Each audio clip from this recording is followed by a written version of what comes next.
Championship Sunday in Gainesville. A spot in the NCAA softball Super Regionals on the line. Boise State trying to get to the Supers for the first time in school history. They face the 5th-seeded Florida Gators. We welcome you to the NCAA Softball Regionals, presented by Capital One. Boise State needs 2 wins today to get to the Supers. Florida is 2-0 here in the Gainesville Regional. They just need a win here in Game 1. If Boise State wins, they will play again this afternoon in a winner-take-all showdown for a spot in the Supers.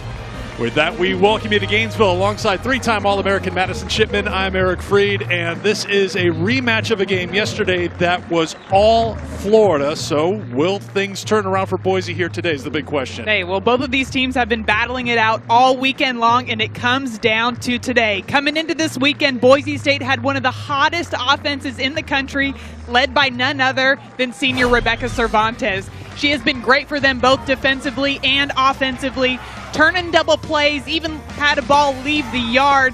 She's also sprinkled in a couple of base hits here and there, but looking to lead this Broncos team. Boise State with a victory over Stanford yesterday, 2-0 in an elimination game. They face elimination today against Kelly Barnhill. She has been phenomenal throughout this postseason. The regular season wasn't exactly what she wanted, but she said the best part of postseason is you get to put that behind you and focus on the task at hand, and she has been confident in the circle day in and day out, and she's got 32 strikeouts over the last 5 games. She combined with Natalie Lugo for a no-hitter in 5 innings against Boise State yesterday. Florida is rolling. They've won 7 in a row, including an SEC championship and 2 regional wins along the way.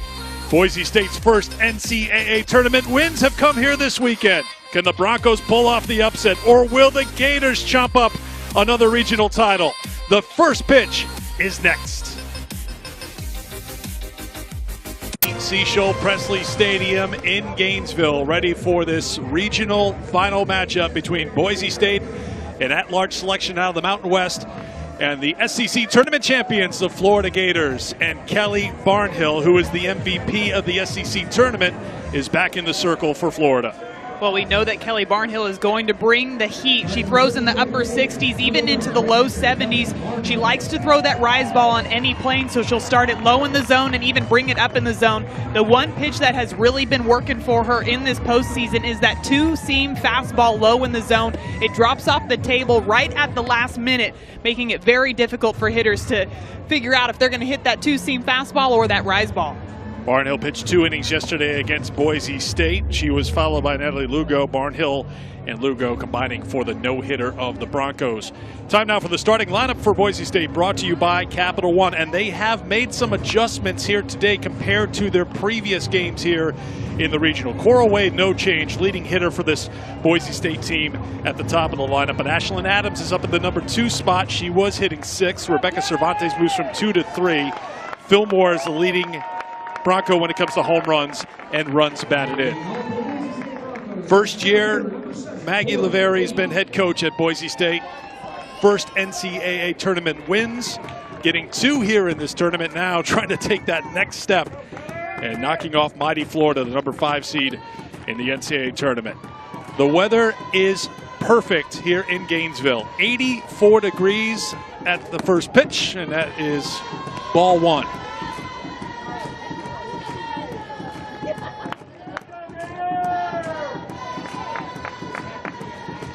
Wade, in 3 games played for Boise State, is 2 for 9 with a couple of runs batted in. Tries to bunt, popped up behind Jordan Robertson off the netting. It's 1-1. You can see already in this first at-bat, Cora Wade using more of that small ball. She has added a lot more power to her arsenal, but knowing that she's going up against Kelly Barnhill, just trying to get the ball on the ground, create some chaos in the defense. You can see how far up Hannah Sipos is playing over at third base to try to defend any short game that Cora Wade might put down on the ground. Wade has a knack for getting on base. It's a 40-game on-base streak. She's reached base safely in 46 of the 51 games for the Broncos this year. Boise State with 36 wins on the season. They went 12-12 in conference play, and it's 2-2.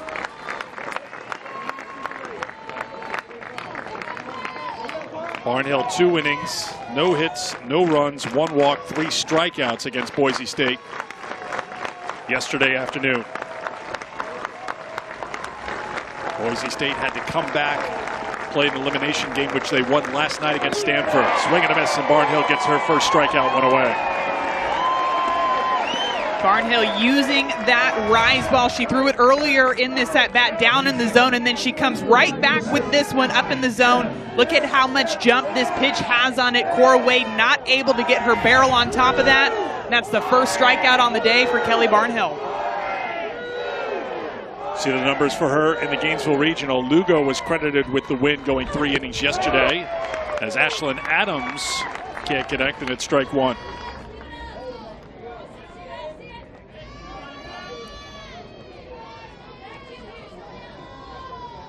Florida has a 3-0 win against BU, an 8-0 run rule win against Boise State here in Gainesville. 0-2 to Adams, the right fielder, the sophomore, at .353 on the season. First team all-conference selection in the Mountain West. In fact, the first 5 hitters in the lineup today are all conference selections in the Mountain West. 4 first-teamers, then a second-teamer, and Jessica McKay batting 5th.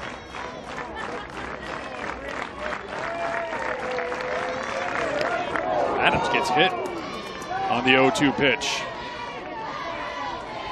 Barnhill got the first 2 strikes on that rise ball up in the zone, tries to bring this one a little bit more inside, and ends up hitting Ashlyn Adams right on the arm to allow the first base runner to reach base in this game.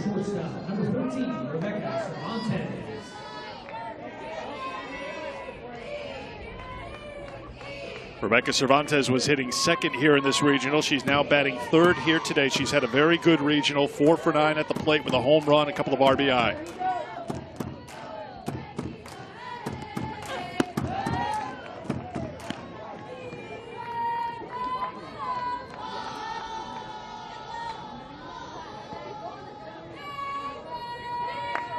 We've seen a lot of home runs across the country. It's called a strike in the regional round of the NCAAs, but there hasn't been a lot of home runs here at KSP, just 2 home runs. And I think that's because we've seen such spectacular pitching all the way across the board. Not a lot of mistakes left over the heart of the plate, but Rebecca Cervantes was one of those hitters that did capitalize on one of those pitches. But here she's got herself a pretty good at-bat going, taking those pitches that are up in the zone. I think that's definitely going to be a key for this Boise State offense, is forcing Kelly Barnhill to bring that ball down in the zone so that you're not swinging and chasing at those ones up at your shoulders or higher. Stanford's Whitney Burks, the other home run hitter in this regional. 2-2 now to the senior.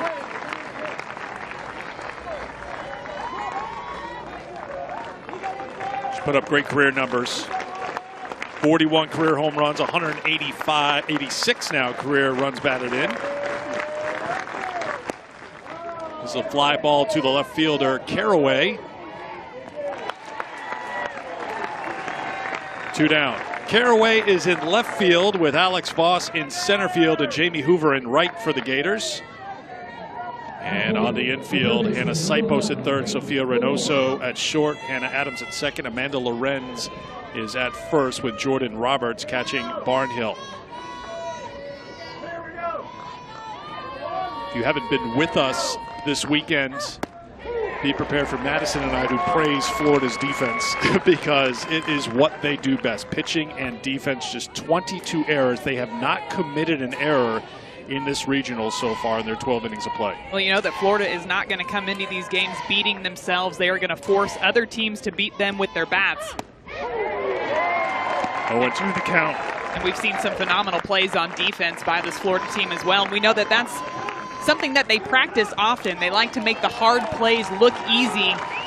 That's why they have the 2nd best fielding percentage in the nation.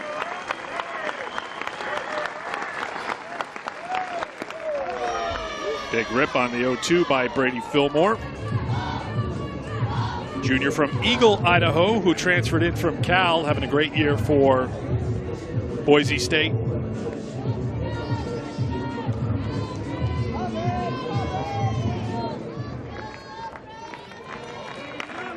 Three for 9 here in this regional.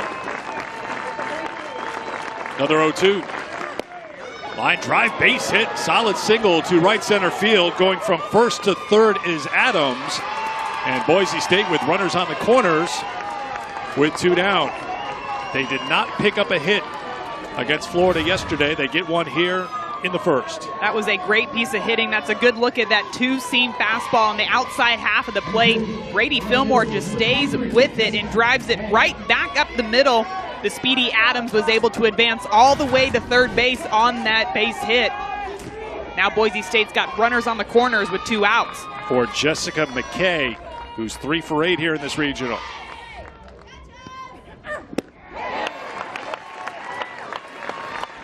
McKay, the junior left fielder, second team all-conference selection, good lefty pop.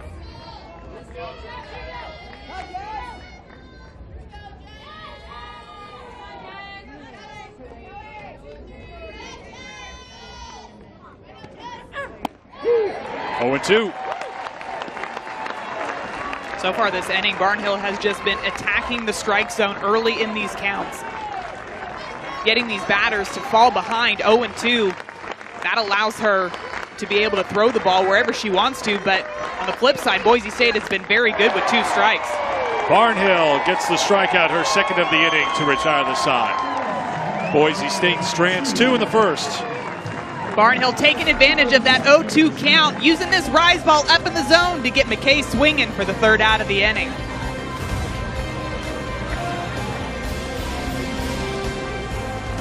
NCAA Softball Regionals is presented by Capital One. What's in your wallet? This was after the game last night. Kelsey Brodus, she was talking to us, and she was focused as her teammates, they were parading behind. That was at Washington crossing the Delaware there. Here's the Royal Wave. Yes. Perhaps. Very nice. And then you think it stops there, but it doesn't. This one got me nervous. I thought this was a potential injury waiting to happen, but it was good. And I don't know if we can stretch it out long enough, though, for the final move. Morgan Lamb would come in. Here comes Morgan Lamb, and she's the character we've been told on this team, so she'll the landing at the end. Solid 10. Solid 10. All in celebration of Kelsey Brodus, who's been great in this regional. Well, the lefty was just working that outside corner, especially to the righties, snagging that back door, having it curve back across the plate, and she has been phenomenal for this Broncos team so far this regional. Gonna see from her, she's gonna throw in the mid-60s, roughly 65 miles an hour. Likes to throw that lefty curveball, screwball combo. Occasionally she'll bring it up in the zone. The thing I've been so impressed with her this regional is trying to work that pitch inside to the lefty. She's going to throw that backdoor curveball, so as a lefty batter, it's going to look like it's coming right at you, and at the last minute, curve back across the plate. Amanda Lorenz leading off for Florida. Takes a pitch high for ball 1. It's 1-1 as we take a look at the starting lineup for the Gators. Brought to you by Capital One with Lorenz, Lindemann, Adams, 1, 2, 3. Adams having an excellent postseason. More on her in a moment. They got production from that bottom third of the lineup yesterday in beating Boise State. They did not face Kelsey Brodus. Brodus making her 2 appearances against Stanford here in this regional. A couple of complete games, giving up 10 hits, 1 run. It was unearned. 6 walks and 4 strikeouts. 220 pitches thrown by Brodus in the 2 games, including last night's win against the Cardinal. Lorenz pops it out of play.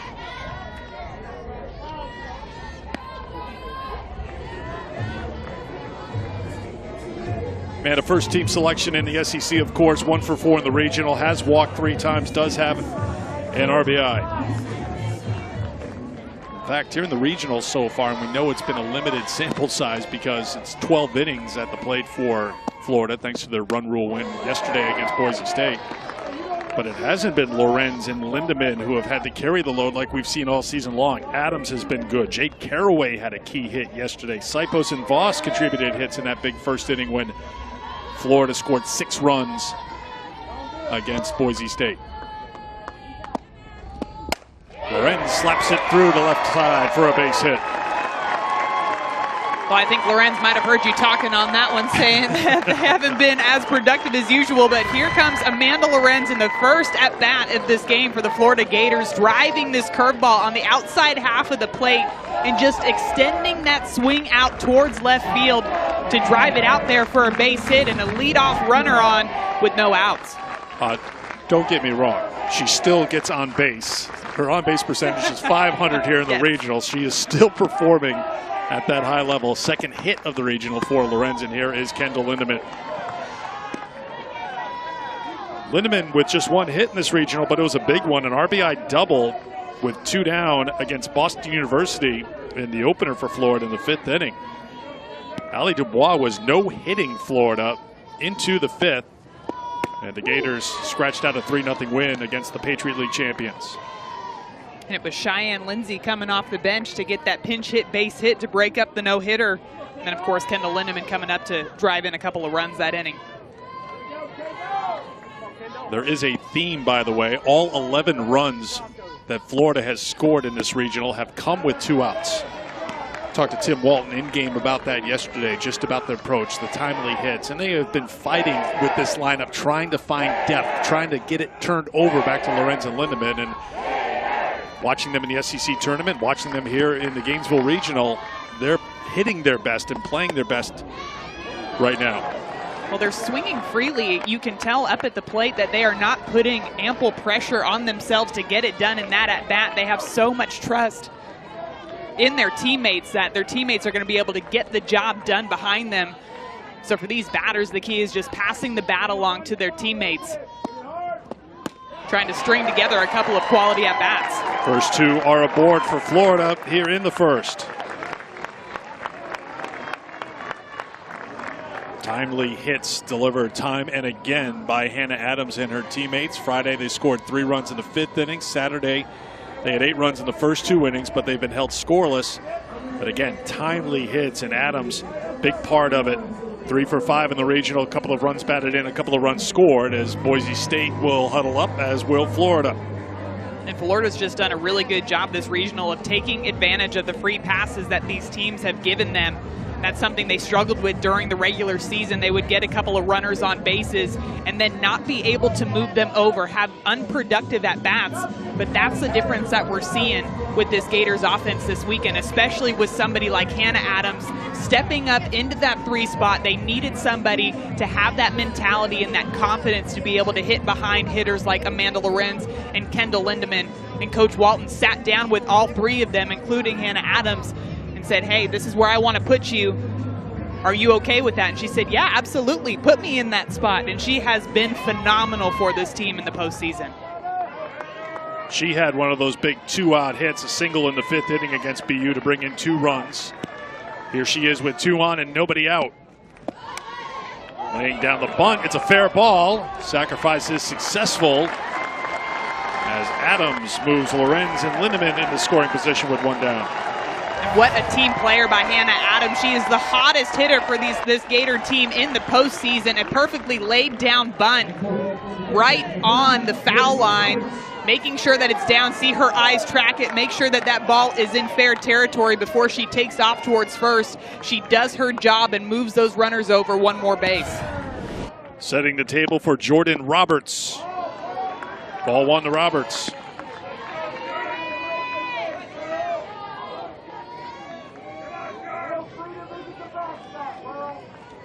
Junior at 260 on the season, 1 for 5 with a run scored in the regional.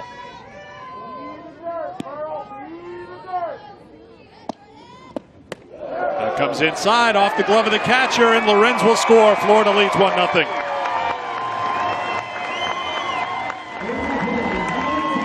Sacrifice bunt by Adams pays dividends pretty quickly for the Gators.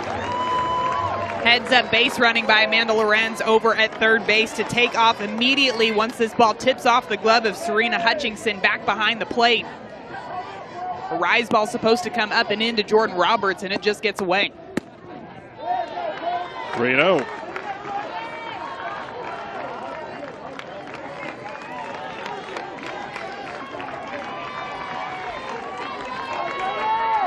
We talked to Kelsey Brodus while that parade was going on behind her. We did ask her, Is she ready to go? Does she want to pitch against Florida? And she goes, I always want the ball. And this is the biggest game right now.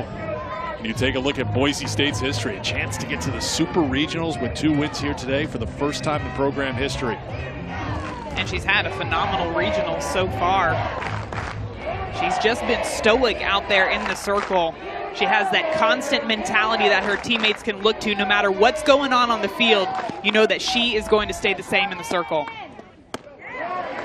Gianna Mancha got the start against Florida yesterday. She was relieved by Veronica Lynch, so Broad facing the Gators for the first time and in trouble here in the first inning. First and third, one down for Sofia Reynoso.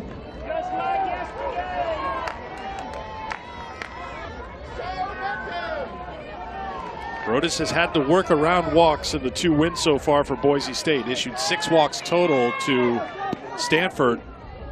2 already here in the first. Gets the call for strike 1. Reynoso is just the rock in this Florida offense. Coach Tim Walton talks very well about her, just says how consistent she is day in and day out, and she is a fighter up at the plate. She's had some long, lengthy at-bats that have been momentum changers for this Florida team. 0-2 to Reynoso.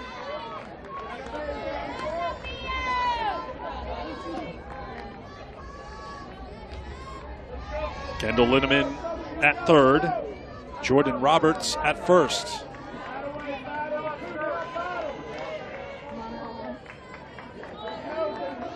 You'll notice Madison has pointed this out with Reynoso, how much she chokes up here with 2 strikes.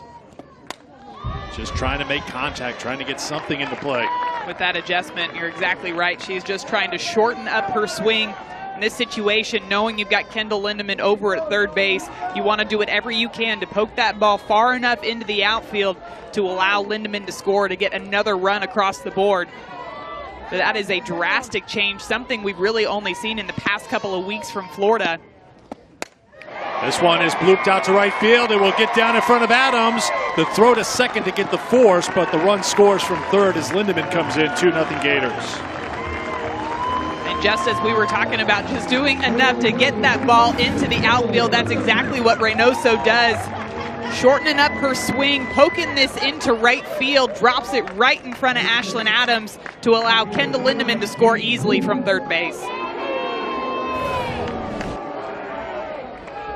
So give an RBI to Reynoso. It goes into the books as a fielder's choice as Adams got the force play at second to retire Roberts, and that's strike 1 to Jamie Hoover.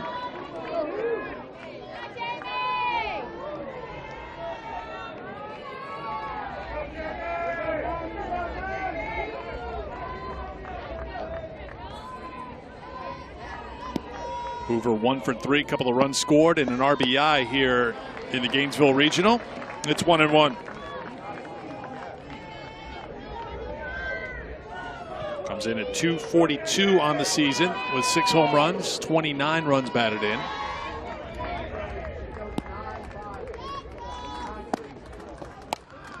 And on the hands, a bloop to Cervantes. She'll put it away, but the Gators score 2 in the first, and they lead after 1 in Gainesville.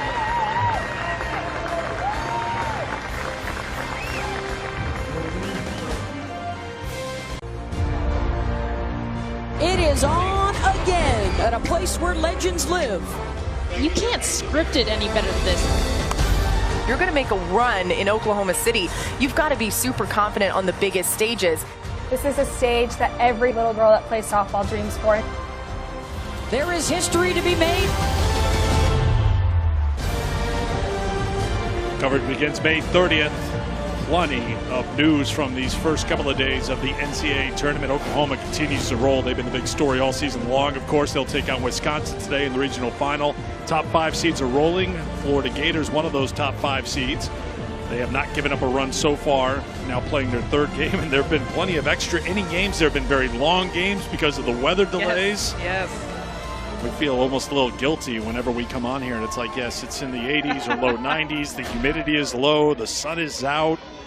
We might feel a little guilty, but we still like to brag about it.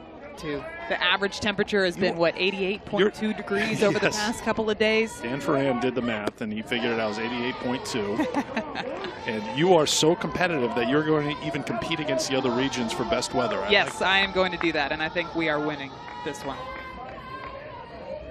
Up the road in Tallahassee, Florida State getting off to a good start. 3 runs in the first inning. Here in Gainesville, 2 runs in the first inning for Florida in support of Kelly Barnhill. And it's something we've said time and again when talking about Barnhill and the Florida defense, but 2-run lead for Florida looks like 5-run lead for some other teams. Well, especially the way that Barnhill's been pitching in this postseason. She is such a competitor. She wants the ball day in and day out, constantly working on what she can do to be better in the circle for her team. And on the flip side, her team's doing whatever they can behind her to prevent base hits from going through. Allison Sang fouls it off. It's 2-2. She has moved up from 9th up to 6th in the lineup for Boise State here today. Let's take a look at Barnhill's numbers. This includes her run in the SEC tournament. She did not pitch in Game 1 against South Carolina, the Matthews walk-off win, but then a one-hitter against LSU, shutout of Auburn, and then the win against Alabama helped by Amanda Lorenz's 2-run double in the 6th.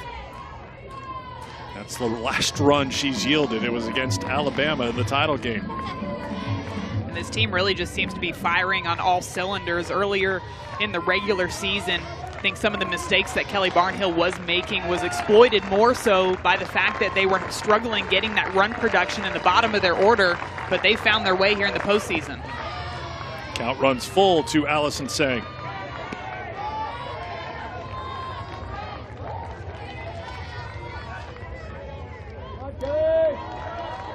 Sophomore 1 for 6 in the regional, a couple of runs batted in, 296 on the season.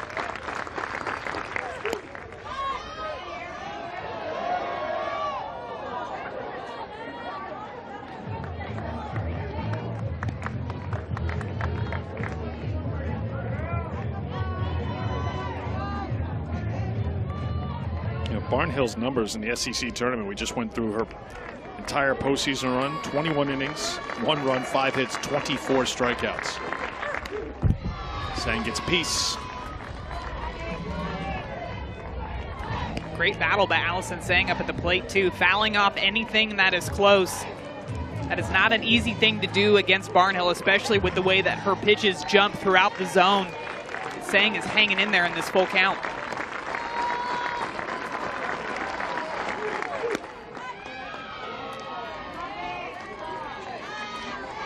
When Boise State has been clicking here in Gainesville, this is what Maggie Laveri's team has done. When they've had 2 strikes, they've fouled a lot of pitches off. They've made pitchers work.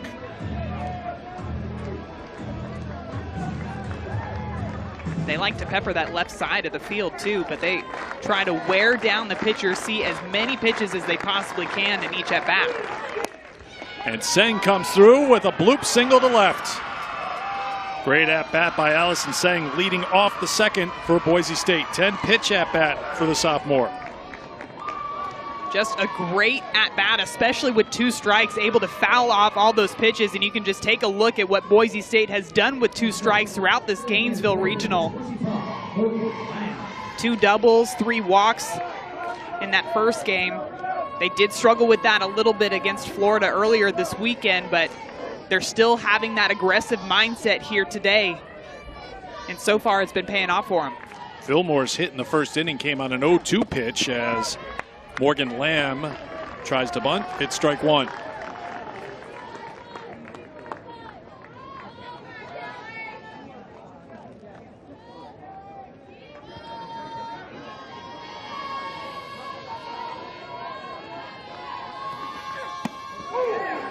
Oh, and 2. Barnhill knowing the situation that Morgan Lamb is trying to lay down this sacrifice bunt, so she is not messing around with the zone at all, attacking it right on. Now Morgan Lamb's found herself behind in the count, 0-2.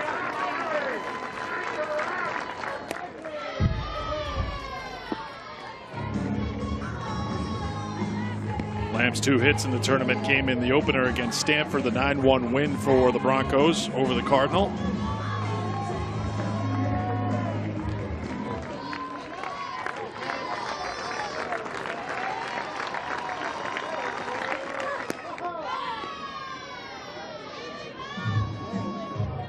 like we have dubbed Morgan Lamb the two-strike queen. She saw 32 pitches in that first game against Stanford in 4 plate appearances, including 17 foul balls, which I'm pretty sure, if I do my math correct, 16 of which went to the left side. This one gets away from Roberts. There goes Seng to second.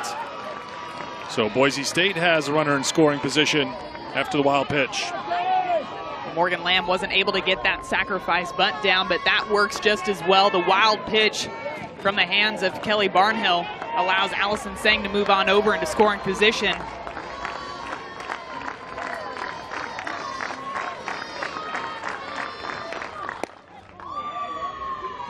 how about that? Another foul ball down the left field line. Heads up in foul ground down there. Well, Barnhill's had a couple of wild ones here. The pitch that hit Adams, and now the wild pitch that allows Seng to reach second base. And on those pitches, it looks like she's just trying to overthrow them a little bit. That's one of the things when we talked to her early in the week that she's working on, realizing she doesn't need to throw every pitch 100 miles an hour. Called strike 3, second strikeout for Barnhill, one away. And just like that, working that two-seam fastball down in the zone. Morgan Lamb was fouling off the rise ball, so they come low and inside, right at the knees with that pitch. That is a pretty looking pitch. Morgan Lamb didn't agree, but it is indeed strike 3.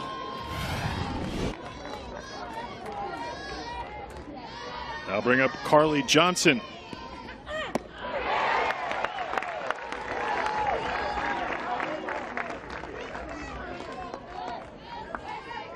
Johnson has 1 run scored in this regional. It was a memorable one.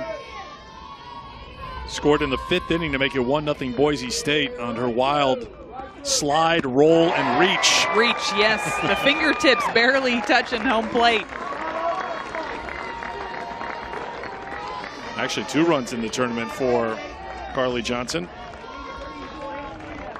3 runs batted in.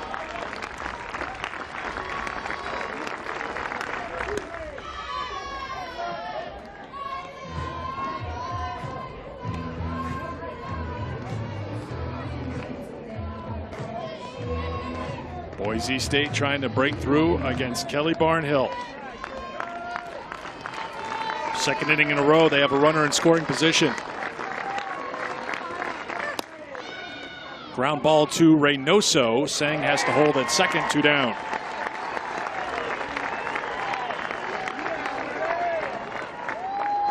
Just solid defense all the way around from Florida. Like we talked about earlier, they are not going to beat themselves, especially when you hit it over into that shortstop position for Sophia Reynoso. Doesn't matter if it's in fair territory or foul territory. She's going to go all out to make an out.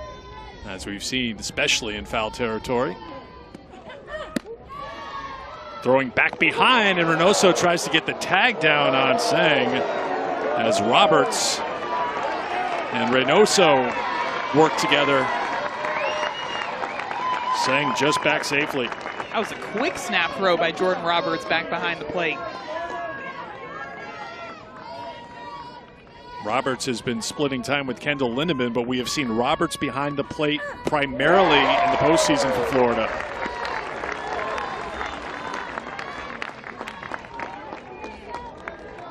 One to 1 the count to the catcher, the freshman Serena Hutchinson. Pop up, Kelly, pop up. They got 1, 2, right there.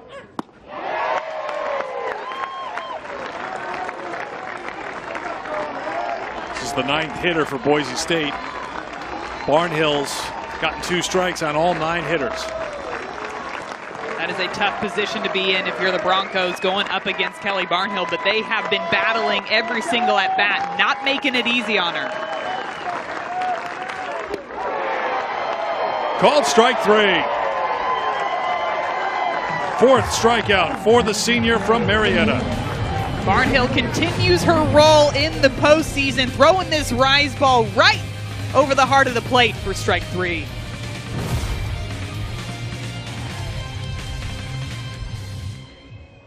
You are watching the NCAA Softball Regionals presented by Capital One, Gainesville Regional here at the University of Florida. The Florida Gators on top of Boise State 2-0 as we head to the bottom half of the second inning. Of course, Florida has had a remarkable run over these last 20 years in the NCAA tournament, trying to make it to the Super Regionals for the 12th time and see if they can from there get back to Oklahoma City again. And Tim Walton, of course, lifted that trophy back in 2014 and 2015. There were times this year throughout the season where there was a lot of doubt. Maybe there's still some doubt because it's not an amazing lineup for Florida, as we've talked about time and again. But you said the line before, they do not beat themselves. And we have seen a lot of teams struggle with that, whether it's issuing walks, making errors in the field, making mental mistakes. That's something Florida has locked down. They do not beat themselves, and that can go a long way, but Kelly Barnhill helps stretch things out a little bit. Yeah, I would definitely say so, but it's been a big mental shift for this Florida team because they're not used to losing, and they've lost quite a bit in the regular season this year. Pop up to Cervantes, and Jade Caraway is retired for out number 1. And that's when talking to Amanda Lorenz and Kelly Barnhill earlier in the week. She said that's the best part about the postseason is you get to throw the regular season behind you, not even think about it, just worry about winning that game in the moment. They were 12-12 in the SEC play this year, finishing 6th. But then they went on to win the SEC tournament last week. Quickly 2 down as Sipos is retired. And they've since really been on a roll. When we asked Barnhill and Lorenz about a turning point, was there something in practice, something that happened with the team because they're playing well? No, the turning point was the SEC tournament. That's pretty late in the season to figure things out, but it wasn't necessarily flipping a switch. It was kind of hitting the reset button in their words, and it's really worked out pretty well for them because they've been on a great run here, winning 7 in a row heading into today's game. Yeah, and they said they've had confidence in each other all year long. They were coming in early, staying late, putting in the hard work, and finally here in the postseason, their hard work is paying off. They're starting to see some of the rewards of everything they put into it all season long. They just didn't see the results earlier this year. Here's Alex Voss. 1-1 to the senior at 228 on the season. She had an RBI single on Saturday against the Broncos.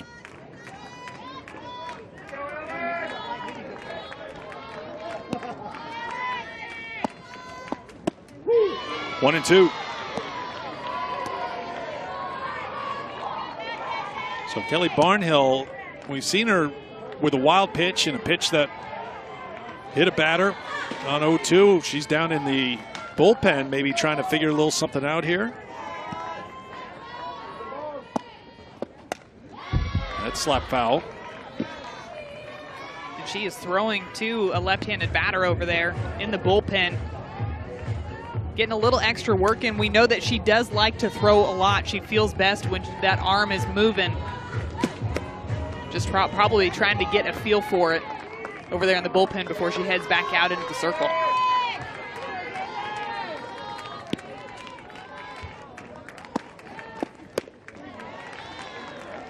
Two and 2 to the number 9 hitter, Alex Voss.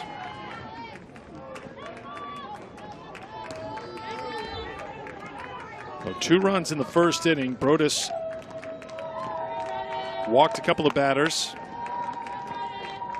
Lefty Voss up there. Florida against lefties this year.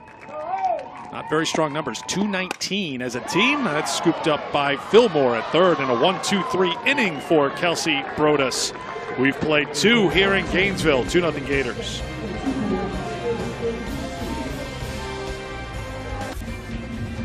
Here's a look at the piece of the bracket that impacts these 2 teams playing in Gainesville. It's presented by Capital One.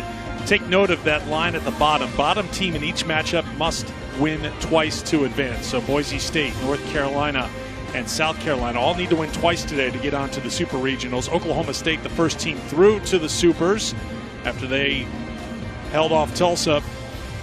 Florida and the Boise State winner will take on the winner of the Tennessee-North Carolina Regional in the Supers. Currently, that Tennessee-North Carolina game is tied at 0s in the top of the 4th. And Florida State has beaten South Carolina 5-1 in the bottom of the second inning. We start the third here in Gainesville. Top of the order for Boise State. Cora Wade struck out leading off.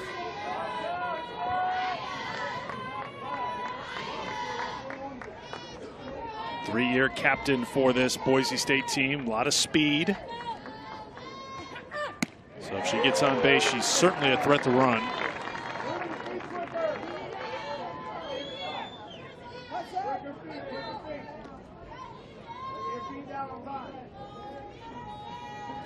One on one the count to the senior.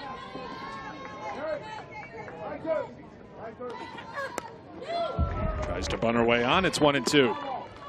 Boise State's trip here to the Sunshine State is the first time ever a Boise State team has played in Florida. This is just the 11th year of the program for Boise State. They do have a warm weather roster, 14 Californians on the roster. I'm sitting next to a native Californian who is This is good softball weather. loving this softball weather. You're going to brag about it a little more. See, you brought it up that time. I didn't. Well, I was going to take the next step and say that, the temperature in Boise right now, it's overcast and right around 50, I believe, was the last check. So that's been the default weather condition for a lot of these teams playing outside of Florida and Arizona and California. It's been a tough spring. We had BU and Stanford in this regional as well, and there was some thought, well, there's going to be a lot of heat down there. How are they going to handle the heat? BU especially was like, are you kidding me? It has been miserable in Boston and playing in the Patriot League this year. We've had so many games in the 40s and 40 and raining. Rainy and drizzle. Bring on the heat. We want all of it. All these girls are just soaking up this Florida sunshine, including some of the fans as well, but they come prepared. They've got those big old hats. And normally I would say I would not wear black when it's going to be 90 degrees, but Boise State's players chose to wear black. Popped up on the infield. Lorenz calls for it. Wade is retired for the first out of the third. Second straight trip to the NCAA tournament for Boise State. Maggie Lavari in her first year in charge of this program, getting Boise State back to the NCAAs. Last year they were in Seattle. Lost to Washington 8-0, lost to Minnesota by 8. Picking up a couple of wins against Stanford here in this Gainesville Regional in 2019. Take a look at the numbers last year compared to this year. It's just a great step forward for this program. They're playing completely different than they did last year. They said in Seattle they were a little overwhelmed by the home crowd and really lost their communication. This has popped up. Lorenz is calling for it. She's got out number 2. Adams is retired. And that communication is something that they worked on all year to just get used to being in that kind of environment so that they could come down to somewhere regional like Gainesville and come out with a couple of wins. And so far we've seen a very confident Boise State team. Even since they set foot on the field, we saw them playing hacky sack, smiling, you name it. They were doing it in the dugout, just playing free and loose. Strike one to Rebecca Cervantes, who flied out to left her first time.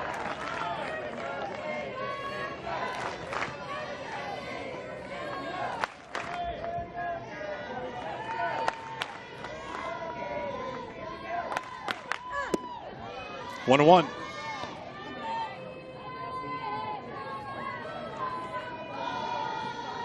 There they are, still having fun in the dugout.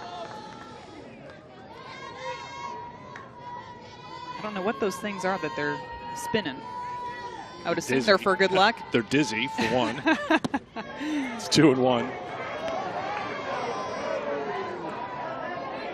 You're at the point of the year where if something worked once, heaven forbid it works twice, hey, you're going to keep going to it. You're it's not gonna only stop. crazy if it doesn't work. They got a couple of those things in the dugout, right?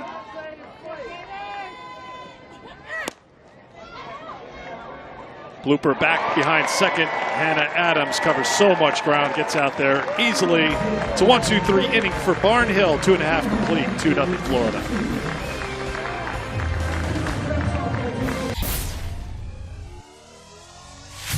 She knows exactly what she's up there looking for. She gets a hold of one. You have to be very careful with your pitches.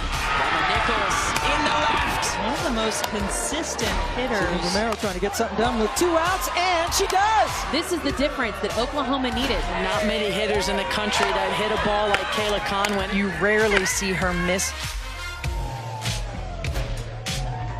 Another member of that 400 club is set to lead things off here in the bottom half of the third for the Florida Gators. And you can see how consistent Amanda Lorenz has been throughout her career, hitting 400 or better in 3 of her 4 years, a career 406 hitter. And those are the kind of numbers that you usually see with a slapper, but Lorenz is a lefty power hitter. The thing that is so impressive besides her consistency is her ability to hit pitches out of the zone. So even when pitchers are trying to throw around her, she manages to manipulate her swing and still able to poke the ball, and it finds holes in the outfield. This year, Lorenz is hitting .333 against left-handed pitching. The lefty Kelsey Brodus set to work here in the third. Lorenz and Lindemann scored in the first. It was a 1-2-3 inning in the second, but now Lorenz starts things off with a foul ball out of play for strike 1. And I always find it so interesting talking to fantastic hitters like Amanda Lorenz. What's their game plan when they step into the box? And when you talk to her, she doesn't really have one, but she's acquiring information as her at-bat goes along, adjusting to what she's seeing from the pitcher. But one of the few hitters, I would say, that goes up to the plate with not a really specific game plan in mind. And in my opinion, I think that makes her even more of a phenomenal hitter, the fact that she's able to read what the pitcher has given her and make her adjustments based on that. What'd she tell us on Thursday before the regional started? She wishes she could go up there with the game plan. See-ball, hit ball. She said that would make things a little bit easier, yeah. But I'd say she's doing a pretty fine job of that up at the plate. Down the count 1-2.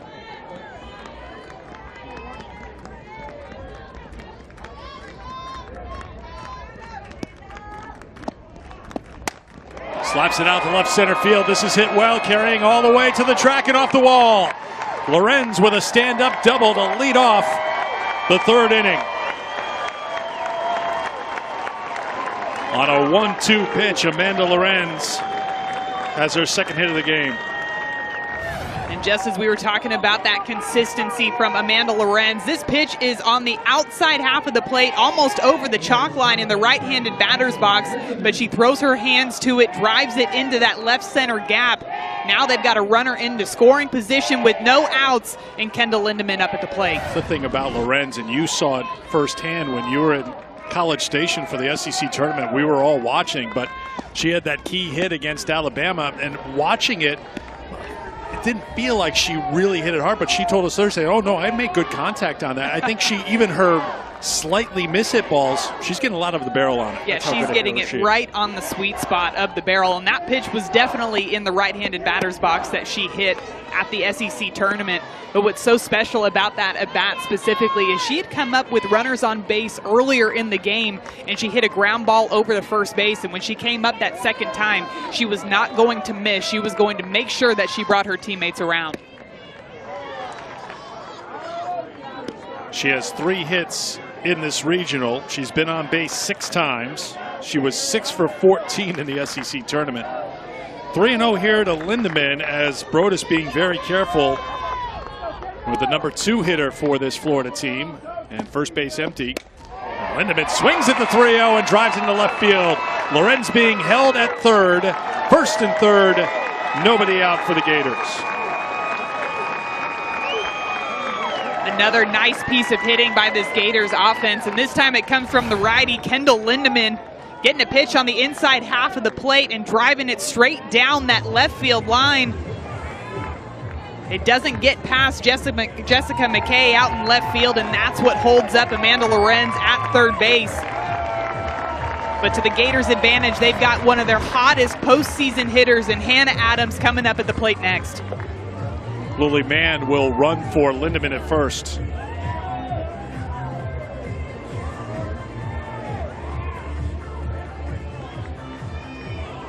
And in this 1st and 3rd situation. I would not be surprised if you see Coach Walton trying to get Lily Mann on over to second base with a stolen base here to get another runner into scoring position for Hannah Adams.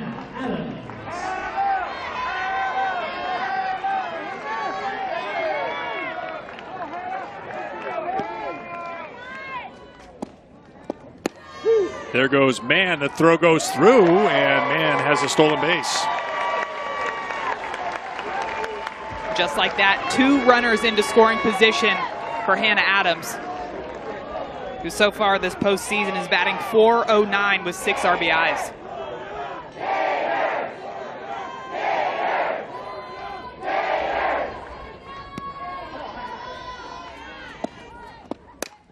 Ground ball to second. The throw comes home, and the tag is put on Lorenz for the out. Johnson to Hutchinson, 1 away. A great play by Johnson at second base. Hannah Adams gets around this ball just a little bit, but look how far up Johnson is to be able to cut that ball off before it gets too deep and before she's able to make that throw into her catcher, Serena Hutchinson. Fantastic job of setting herself up so that she was not called for obstruction on that play. Amanda Lorenz doing whatever she could to try to sneak her hand in there, but a nice job defensively for Boise State. Adams on the run. Roberts belts at the left field. Moving back is McKay to put it away. Tagging up is Mann to score the 3rd run for Florida. And those are the types of productive outs that Florida was missing earlier in this season. Great job by Jordan Roberts getting a pitch that she could handle, driving it far enough out into left field to score Lily Mann easily from 3rd base.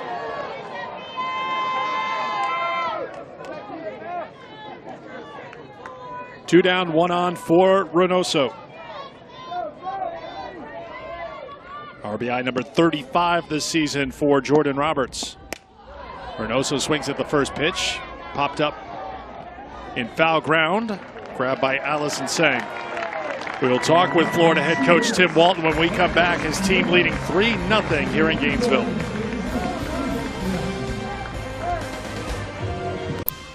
.3-0 Florida on top, joined now by Tim Walton, the Florida head coach. Your team, Tim, has not given up a run here in this regional, and maybe it's because Kelly Barnhill's a perfectionist. What have you seen from her so far? We saw her in the pen during the game trying to work on something. Yeah, I give credit to Mike Bosch. I mean, we told Mike, he hasn't been in postseason with the Gators before. If he doesn't give up any runs, we can't ever lose. So I'm going to give him that credit.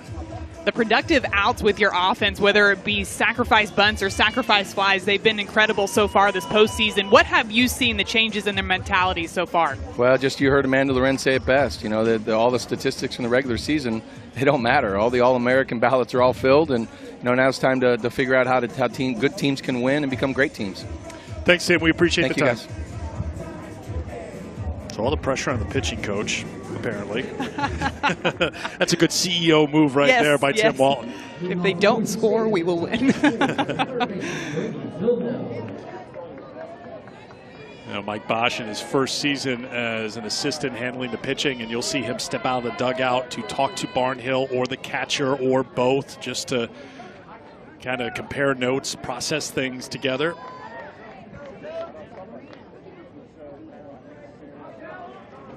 So a 3-0 lead for Florida as we head to the 4th. We had a coach delay as Maggie Laveri was so locked in over in the dugout, working out some notes, maybe working on what do we want to do going forward here with certain spots in the lineup, that she had to make the run over to 3rd. Jogging at a good pace all the way around. That's a workout when it's approaching 90 degrees. Brady Fillmore leads it off. 1-1. Fillmore on an 0-2 pitch picked up Boise State's first hit of the afternoon. That came in the 1st inning. 2 hits so far for the Broncos against Kelly Barnhill, making her 40th start of the season.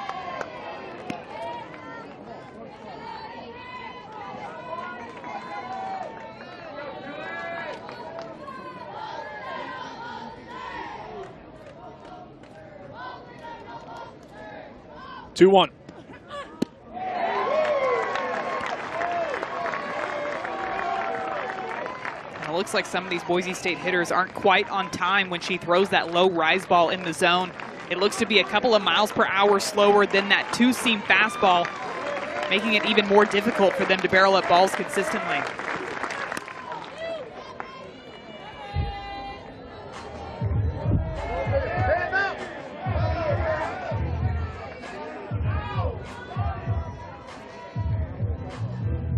Barnhill deciding which ball she wants.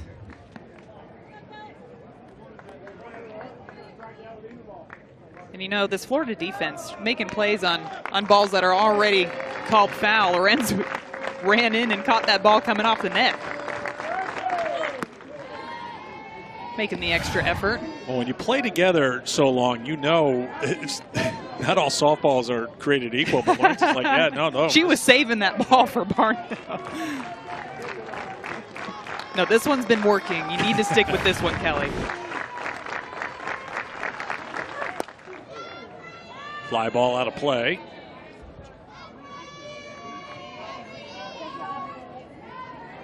Now Caraway making sure that she brings that ball back in for Kelly as well. So we're back to our foul ball counter here. Our statistician here in the booth, Dan Ferran, who's done an outstanding job. We gave him the extra task of counting foul balls, so there'll be a little something extra in his paycheck after this weekend. Keep tallying him, Dan. Dan's done a tremendous job for us, our entire crew, especially those who have been out in the hot sun during this regional. We had the 3 games, of course, yesterday. Temps in the 90s yesterday. Our crew in the control room, led by Chris Damiani, Mike Griffin. Everybody's done a tremendous job. And it's a leadoff walk for Fillmore. Second time that the leadoff hitter has been aboard for Boise State here today. Women's College World Series returning to Oklahoma City. The action begins Thursday, May 30th at noon Eastern Time. It'll be live on ESPN. And for more information on the 2019 Women's College World Series, go to NCAA.com, the official online home for all 90 NCAA championships. Jessica McKay takes strike 1. She struck out in the first. Barnhill has struck out 4 here today, giving her 12 total here in this region.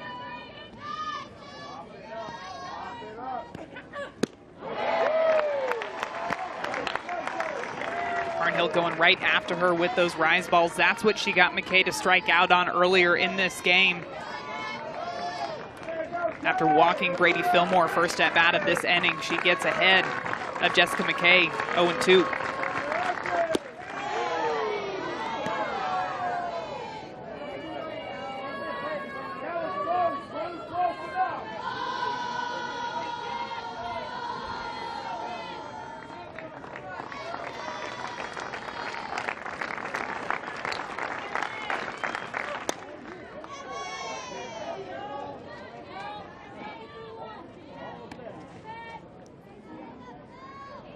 Barnhill up over 70 pitches. She worked 2 innings yesterday through 27 pitches. In fact, Barnhill and Lugo combined threw 58 pitches against the Broncos in those 5 innings.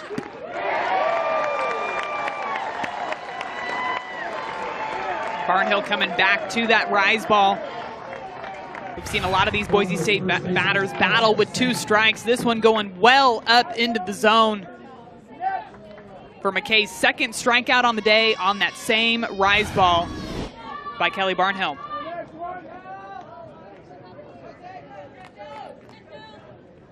One down for Allison Seng. Popped up in foul ground. Sipos, 2 down. Seng is now 1 for 2.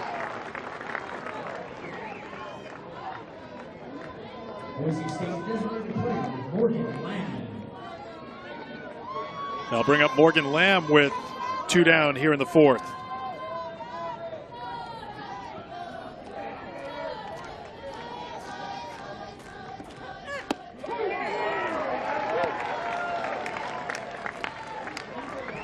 Lamb struck out looking in the second.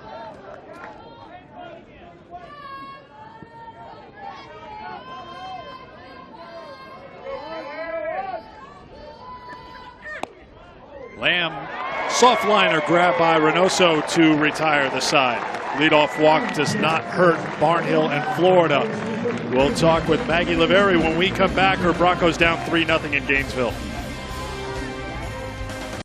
Heading to the bottom of the fourth here in Gainesville, 3-0 Florida over Boise State. Joined now by Boise State head coach Maggie Laveri. And Maggie, just about where this program is and this big step that you guys have taken here in Gainesville, picking up 2 NCAA tournament wins. It must be a thrill for you and your players. Yeah, we're obviously we're not satisfied, right? We still want to win, but we're very, very pleased to be here on Sunday and pretty excited about the progress that we made. And Coach, we've seen several foul balls out of your batters, but what is it that makes them so resilient in 2-strike counts? You know, honestly, they're just gritty. I mean, it's something we talked about a ton over the course of the year, is just fighting for every pitch, and they fight for their teammates. They fight for, you know, any opportunity that they get. Maggie, we appreciate it. Best of luck. All right, thanks, guys.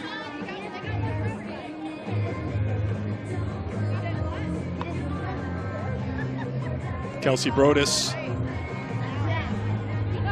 giving up a run last inning, 2 runs in the first. So Boise State definitely in the fight in this game compared to yesterday when they fell behind 6-0 after 1, 8-0 after 2. Couldn't pick up a hit against Florida pitching. They're in shouting distance certainly right now. The question is, can they keep Florida off the board, and can they come up with something against Kelly Barnhill at the plate in the final 3 innings? What we've seen out of Brodus today is limiting those free passes. That's what really broke the gates wide open for Florida yesterday early in that game against Boise State, was giving them way too many free passes. But you remember in the first inning, we thought that they were going to get out of it pretty quickly because Kendall Lindemann hit a ground ball to Rebecca Cervantes at shortstop, and they rolled themselves into a double play. But then after that, 4 walks in a row led to several runs for the Gators in the first inning. Swung on and crushed to left field, and it is gone. Jamie Hoover, a leadoff home run, and Florida's on top 4-0.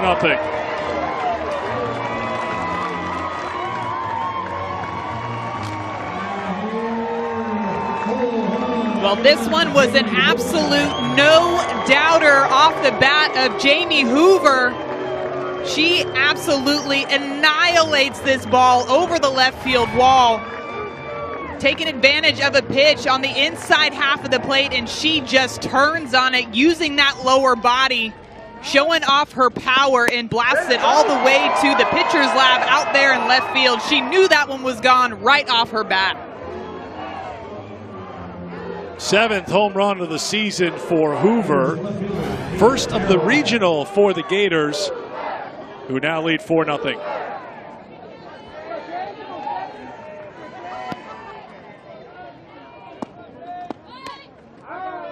Ball 1 to Jade Caraway.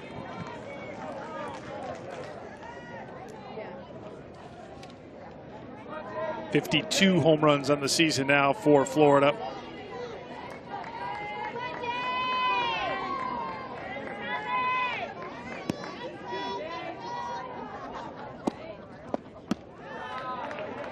Again, we're seeing that production from people other than Lorenz and Lindemann in their lineup, giving them so much confidence moving deeper and deeper into this postseason. They've needed players like Jamie Hoover to step up all season long, but what a time to do it. That was a big-time home run to lead off this inning. 2-1 to Caraway.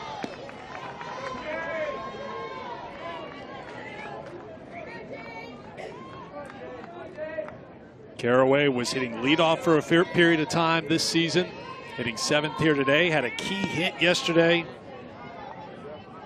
against Boise State.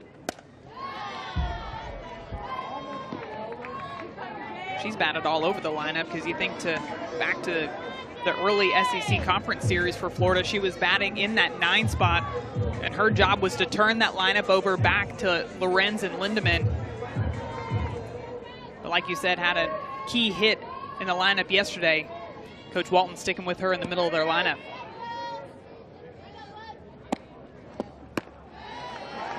Count goes full to Caraway.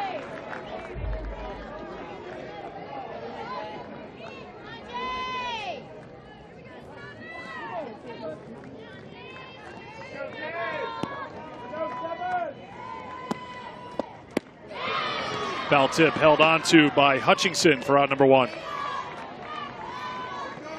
Don't miss a minute of the action from the NCAA Softball Regionals. We'll take you to the best live action on the Bases Loaded channel on the ESPN app. You can see every game, every big moment on the road to the Women's College World Series only on the ESPN networks. Great day for Bases Loaded today with 15 regional champions, weather permitting, being crowned. You just had to rub it in a little more, didn't That's you? just stating facts at this point. That was the first strikeout for Brodus in their 5th of the regional. And Asipos takes a strike. It's 1-1. I think that's a really big strikeout for Brodus in the circle, too, to come right back after that home run by Jamie Hoover and go right after Jade Caraway. Try not to let this inning get away from them and attack batters, and we're seeing that here again against Hannah Sipos.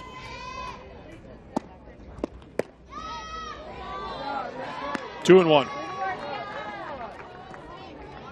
Florida 43-19 all time in NCAA tournament play.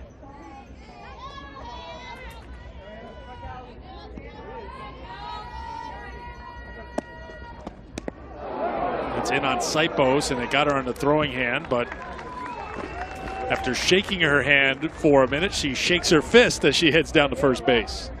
Looks like Brodus is going to ask the home plate umpire and just check to make sure that she didn't come around on the swing. This curveball coming up and inside to Sipos.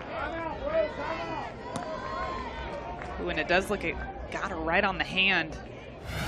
Coach LeBerry's going to come out and have a word with her defense. Now, Michaela Leal is getting loose in the bullpen for the Broncos.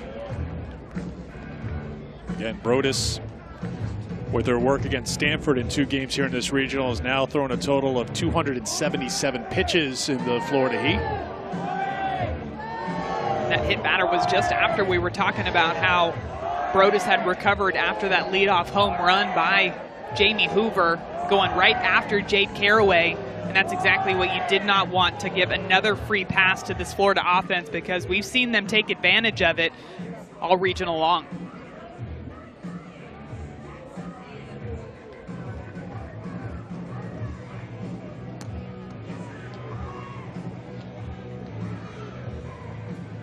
We joked around with Kelsey after the game yesterday because every shot we had of her in the circle in that elimination game against Stanford, we thought we saw a little crack of a smile in there, and then I think we counted 3 yesterday. But she was keeping track too. Yeah, we asked her about it. She goes, I had a couple in there. A couple, I had 2. yes.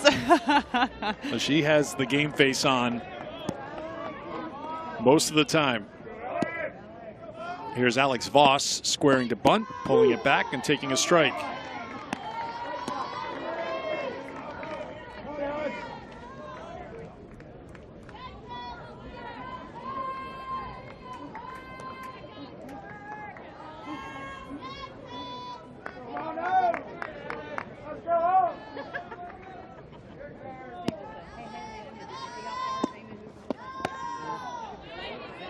One and 1. Voss is a senior that's really worked her way into the starting lineup during her senior year. At 18 at-bats her freshman year, 17 at-bats her sophomore year, 58 her junior year, but again, broke the starting lineup here in her senior season.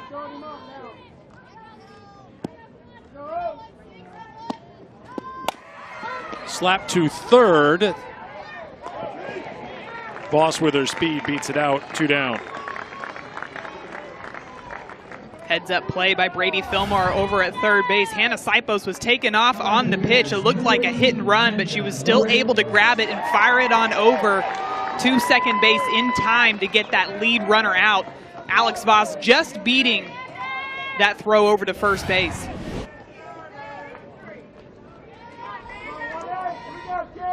Back to the top of the order. Here's Amanda Lorenz, who's 2 for 2 today. Singled and scored in the first, doubled in the third. Both her hits have come with 2 strikes.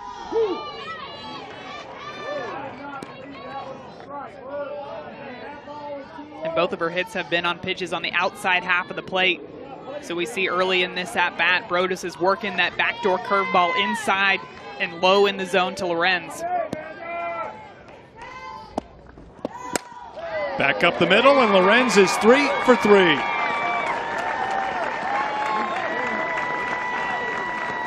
That first strike of the at-bat was a pretty pitch, low in the zone inside, but they decide to throw that curveball a little bit farther outside to Lorenz, and she's able to get her barrel extended and drive that ball right back up the middle to put Alex Voss into scoring position for Kendall Lindemann. So Lindemann will re-enter. Mann had run for her back in the third and scored. Lindemann walked and scored in the first, singled in the third.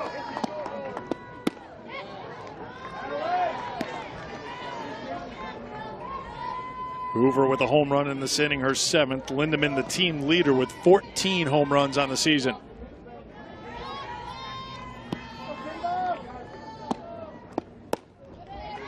Two and 0. This is a tricky situation if you're Brodus in the circle, because you know that Kendall Lindemann has so much power at the plate. You don't want to give her really anything close to hit. But then on deck, you've got Hannah Adams, one of the hottest hitters for this Gators lineup in the postseason. It's 3-0. Now Lindemann had the green light 3-0 last time and came through with a single. We've seen a couple of their players have green lights with 3-0. Jordan Roberts had the green light on 3-0. They've been very aggressive in that favorable hitter's count. Well, she'll take a walk, and the bases are loaded for Adams.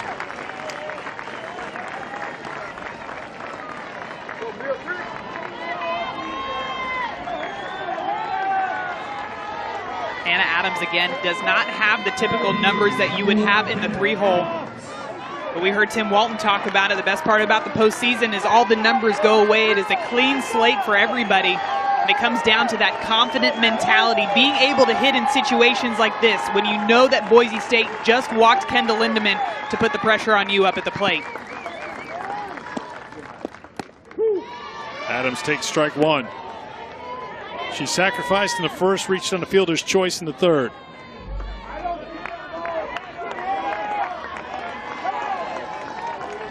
Sophomore out of Georgia, who's had a very good postseason. Big rip, and it's 0-2. Taking a big old hack on that rise ball up in the zone. She was not getting cheated on that swing.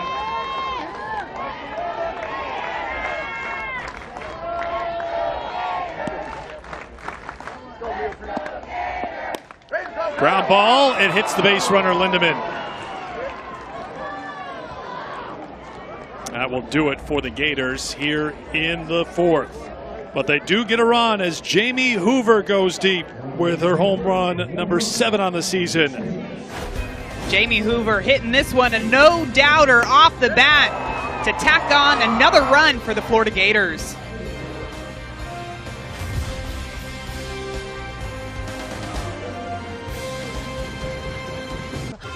Back here at the University of Florida, you're watching the NCAA Softball Regionals presented by Capital One. The Gators have not allowed a run here in Gainesville. They're winning 4-0 as we head to the top half of inning number 5. 2 in the first, 1 in the third, and the run in the fourth was a solo home run by Jamie Hoover. So far, a 2-hit shutout being spun by Kelly Barnhill. Barnhill has just been great again throughout this postseason, but again today, been a couple of at-bats where she's fallen behind, but she has battled back, gotten the strikeouts when she needed them, and of course her offense picking her up, tacking on those 4 runs.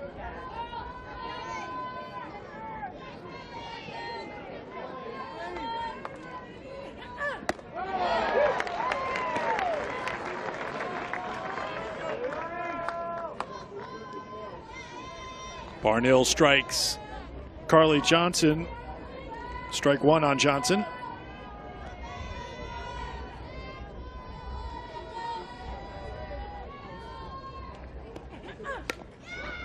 Bunt back to Barnhill.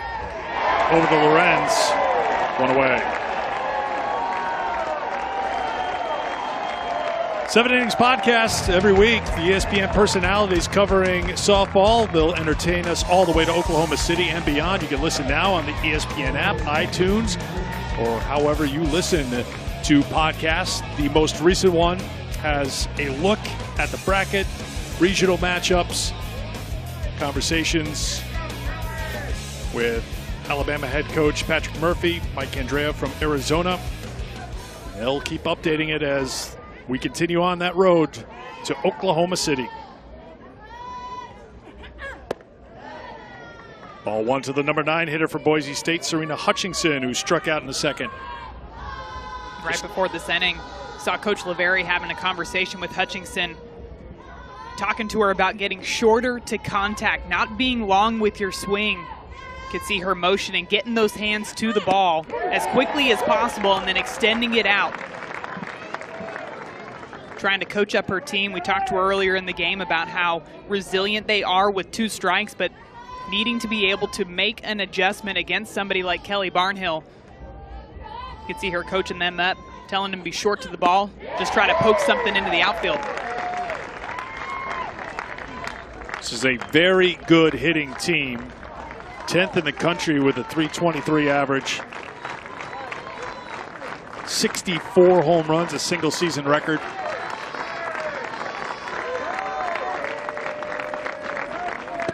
But facing Kelly Barnhill today with their season on the line. 2 down. And shortening up your swing is definitely something that's easier said than done. Serena Hutchinson taking a big old hack at this rise ball. Coming in, starting right at the thighs and breaking all the way up into the letters.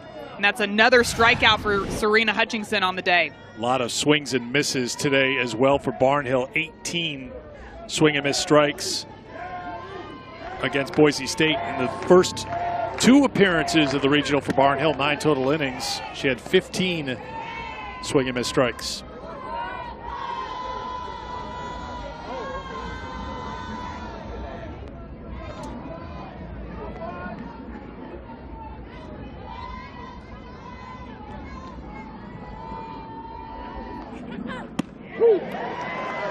Earlier in the game, she went into the bullpen to try to figure something out. Tim Walton wasn't going to tip his hand or her hand. When we talked to her earlier this week, she said that she needs to make sure that she's not trying to overthrow her pitches. She already throws everything with such good velocity, but every once in a while she gets in the circle and tries to overpower them, and that's why we were seeing a couple of those wild pitches going back towards the backstop.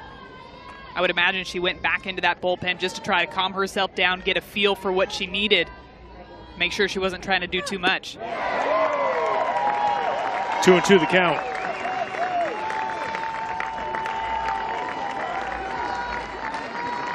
Cora Wade is the 19th batter Barnhill has faced. And for the 14th time, there's been 2 strikes on a Boise State batter. Wade with a pop-up shallow center field. Alex Voss calls for it. 1-2-3 inning. 6 in a row retired by Kelly Barnhill. Barnhill has just been absolutely electric in the circle, firing up her Gators on defense, sending them back in the dugout to put up some more runs.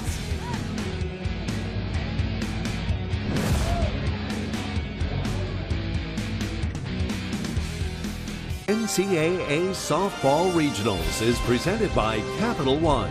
What's in your wallet? Welcome back to Katie Seashole Pressly Stadium, the beautiful facility, the home of the University of Florida softball program, as the Gators continue to pursue another regional championship. And now a pitching change for Boise State. Kelsey Brodus gives way to Michaela Leal. Michaela Leal coming in, the junior, in a high-pressure situation. This is an elimination game for Boise State, so it is a must-win situation. 35.2 innings pitched on the season. Going to have to calm down some of those nerves and attack the strike zone against this Gator offense. Throws high for ball 1 to Jordan Roberts.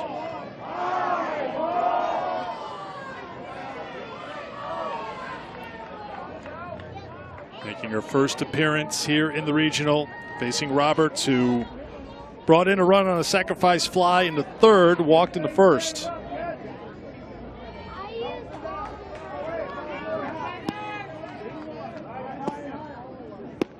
There's a strike. It's 1-1. In between between innings when she was warming up in the circle. She was throwing them a little high to her catcher back behind the plate, but able to zero in with that fastball and throw it right over the outside half of the plate for strike one. Now she's ahead 1-2. Showing off that off speed, got Jordan Roberts to chase. Now she'll test the two-strike approach of the Gators offense. We've seen it time and time again for Boise State. Let's see what kind of adjustments Jordan Roberts can make up at the plate. 2-2. Kelsey Brodus went 4, gave up 4 runs, 3 walks, a strikeout, 6 hits. They are not in this game if she doesn't pitch lights out against Stanford back-to-back games. Yeah, she's had a great regional. Some of those pitches just got away from her against Florida, and they were able to take advantage of it.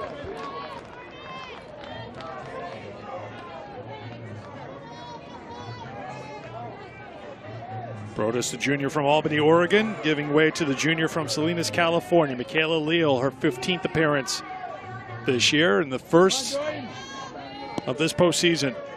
Opponents hitting .246 against her in the regular season. Count goes full 3-2 to Roberts, leading off the 5th here for the Gators.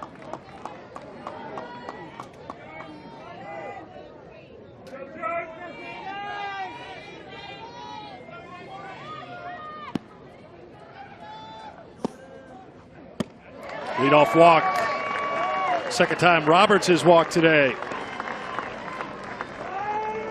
If you're Leal, that's exactly what you did not want to do. You do not want to put the leadoff runner on base, especially by a walk, because this Gators offense has been able to take advantage of it all weekend long. They've been very productive at the bottom half of their order as well. They've got Sophia Reynoso coming up, going to try to do whatever she can to advance that runner to second base. That runner is a pinch runner. It's Amanda Bean running for Roberts.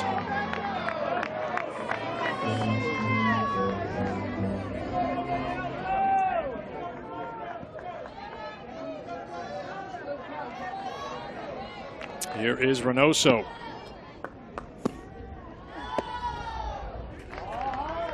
Ball 1 to the junior shortstop.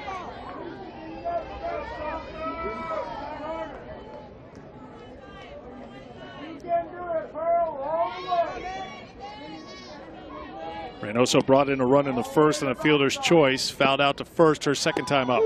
1-1. You'll see how before the count gets to that 2-strike count, Sophia Reynoso is more down on the bat, more towards the knob. And her 2-strike adjustment is to choke up about 4 to 5 inches to shorten up that swing. Before she gets to that point, trying to utilize every inch of that bat, make sure that she's still able to cover that outside half of the plate, which is where Leal's throwing majority of her pitches so far in this inning. Slow roller to short. They try to get the force, but off the bag was Johnson. Cervantes threw it to her, and everyone's safe. And these are the types of situations that the Gators feed off of. Rebecca Cervantes coming up charging on this ball. Carly Johnson was anticipating that Cervantes was going to throw the ball over to first base, and that's why she's not set up on second base to get Bean out at 2. And instead of getting 1 out, now there's no outs with runners on first and second. And Jamie Hoover, who homered off of Brodus her last time up.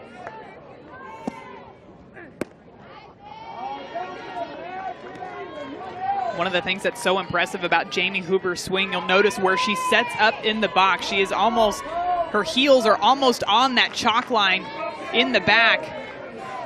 But she's got so much strength, she's able to reach that outside half of the plate, even being that far off the plate.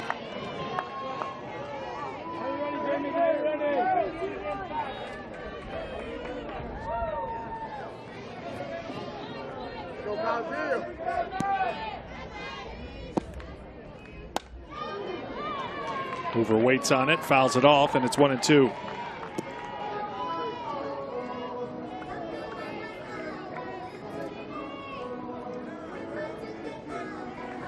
Jordan Matthews has stepped into the on-deck circle for the Gators to hit for Caraway.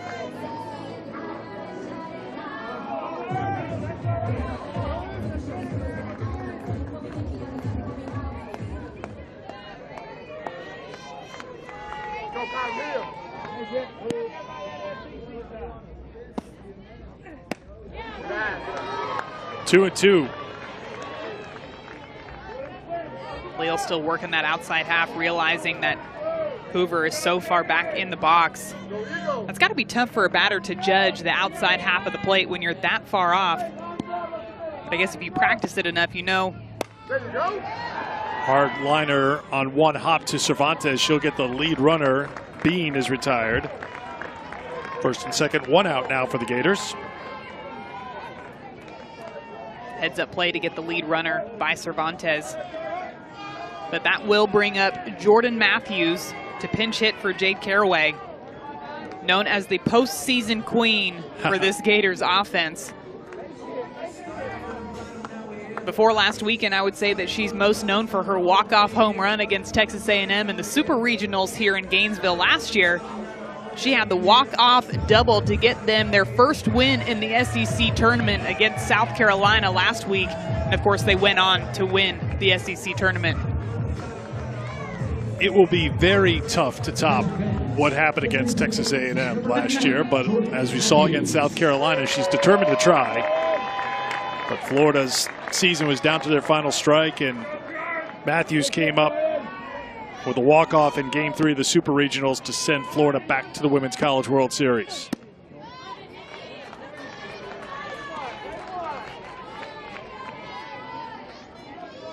It is 4-0 Florida here in the fifth. That means with 2 on and Matthews at the plate, the winning run is in the on-deck circle right now.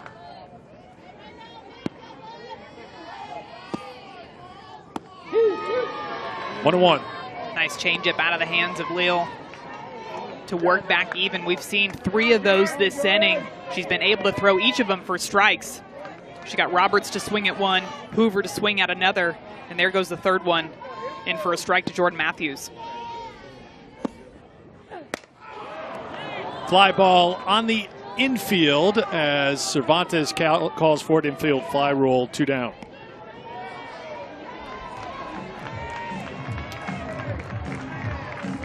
Florida needs 1 win here today against Boise State to advance on to the Super Regionals. Boise State needs 2 wins to advance to the Superners. The winner of the Gainesville Regional will take on the winner of the Knoxville Regional, being played right now between Tennessee and North Carolina.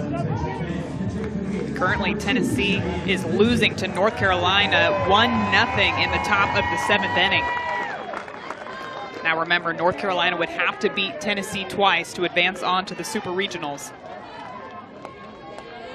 But a tight game going on in Knoxville. Pinch hitter for Florida is Cheyenne Lindsay.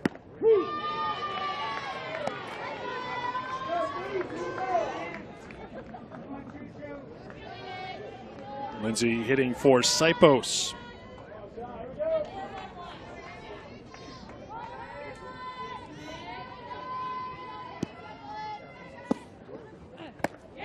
It's inside, it's 1-1. Lindsay's other plate appearance of this regional came on Friday when Florida was being no-hit by Allie Dubois and Boston University. She came up with a pinch hit single to give Florida their first hit of the night. Game they eventually won 3-0. I think if Jordan Matthews is going to have the nickname of the postseason queen, we've got to try to come up with something for Cheyenne Lindsay, but everything I'm coming up with right now is way too long. The pinch hitting, breaking up the no-hitter queen is the only thing that's coming to my mind right now, but we'll come up with something. That is tough to fit on a shirt or a bumper sticker or anything that I can think of. Back up the middle, knocked down by the pitcher. Lindsay has good speed and she'll beat it out. Coming around trying to score and diving in safely is Reynoso.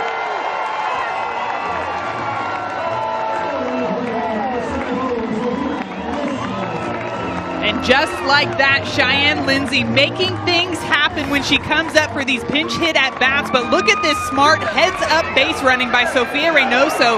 to realize that Allison Sang was not paying attention to her after that ball was thrown over to first base.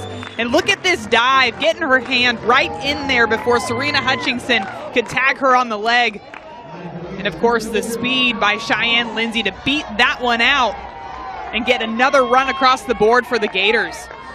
It's a base hit for Lindsay, so she's 2 for 2 pinch hitting. Keep coming up with slogans here. I know, they're pretty we got good. to. That one doesn't break up a no-hitter like she's done twice this year. She did it against USF in the 6th inning in the regular season, did it here against BU in the regionals, and now pinch hitting with a spot in the Super Regionals on the line. She gets an RBI single to add to the lead. It's 5-0. We'll have to come up with something. We'll brainstorm up here, get some ideas. Ground ball knocked down by Johnson on the first in time to end the Florida threat, but the Gators add another run, and at the end of 5, Florida in control of 5-0.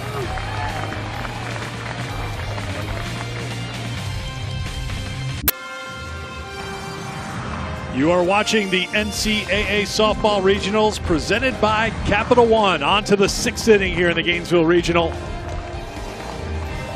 Florida stretching out their lead. 2 in the first, 1 in the third, 1 in the fourth, 1 in the 5th. All in support of Kelly Barnhill as Florida tries to give the SEC their 22nd win in this tournament. You're going to have a lot of wins and losses when you get all 13 teams into the tournament, which the SEC did again this year.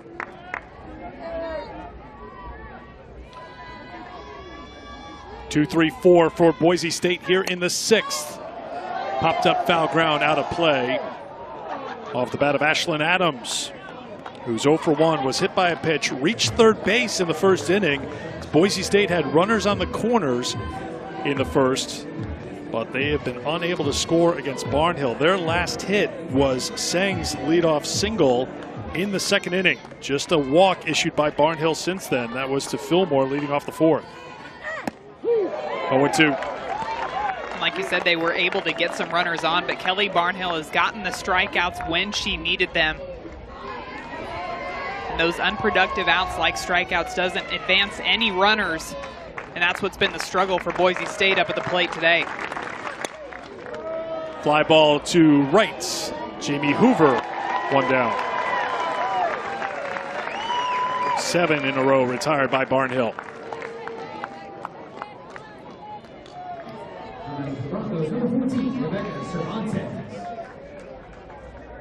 An update from Knoxville. North Carolina 1, Tennessee 0. Final. All right, they're going into game 2 today. So there will be a winner-take-all game in Knoxville today. The winner of that region taking on the winner of this region here in Gainesville. Fly ball, foul ground, mile high, and moving over is Lorenz, who's now moved over to left field from first base, and she has it. Route number 2. She's got shades the shades on. Yes, we were talking about this yesterday. We had so many shades on top of heads, but right now they're where they belong, and I think with this bright sunshine, I think Amanda's pretty happy about that.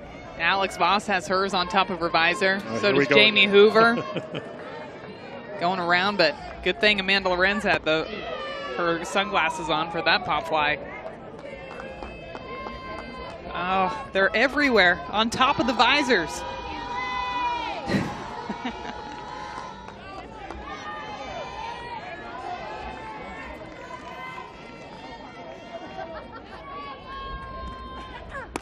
Fillmore sends it out of play. It's 1-1. Fillmore has reached base twice against Barnhill. Singled in the first, walked in the 4th.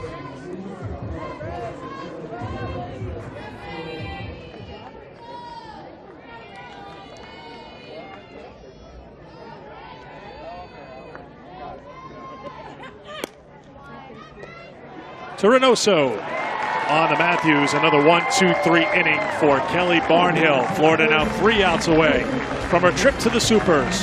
Up 5-0.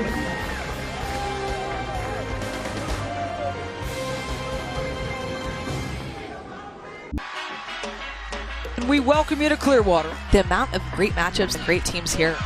Good piece of hitting here. It is gone! Spectacular matchups all weekend here. To the track! It is caught! What a catch! Are you serious? A magical couple of days.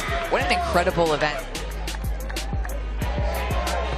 Next year's Clearwater Elite Invitational presented by Wilson starts February 13th on ESPN. USF added to the field yesterday. More additions to come as we progress along the road to the Women's College World Series. Can't stress enough just how much fun of a tournament that is. Not only are the teams, the elite teams across the country, so you're getting great competition all across the board, but a great environment on top of that has a real postseason feel in February. Amanda Lorenz to lead things off for Florida here in the bottom of the 6th. Lorenz singled and scored on a wild pitch in the first, doubled, but was thrown out at home in the third, and singled in the fourth.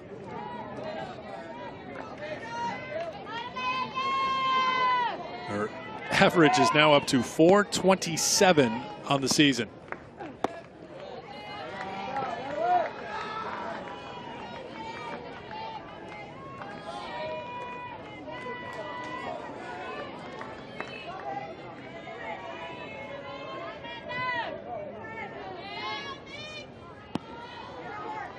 Michaela Leal in her second inning of work comes inside, misses for ball 2, 2-1. And all game long, we've seen these Boise State pitchers stay on that outside half of the plate, and that's where she's been able to be successful. Leal trying to change it up on the inside half, but works it too far inside. We know that Amanda Lorenz has one of the best eyes up at the plate. Very rarely will she swing out of the zone less than 2 strikes. Lorenz goes the opposite way, but getting over there is McKay, 1 down. Leal able to do something that Brodus was not able to do all game long, and that is get Amanda Lorenz out. Now, it might have been a loud out. Nice catch out there by Jessica McKay. But either way, it is the first out of the inning here in the bottom of the 6th. I'll bring up Kendall Lindemann.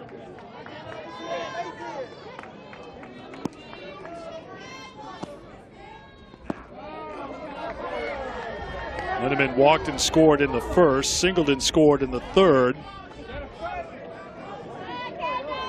walked in the fourth.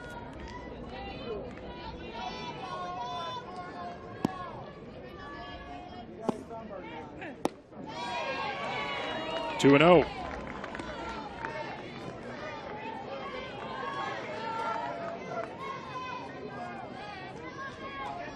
Florida has outscored their opponents here in this regional 3-0, 8-0, and right now 5-0 as we play in the 6th inning against Boise State.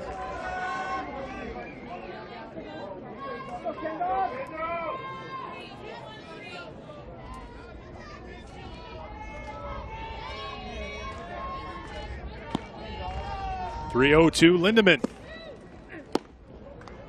4-pitch walk to Kendall Lindemann.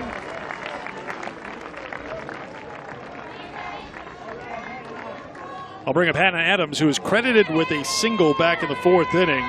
Ground ball that hit Lindemann as Lindemann was running to second base. So Adams is now 1 for 2, sacrificed in the first, reaching on the fielder's choice in the third.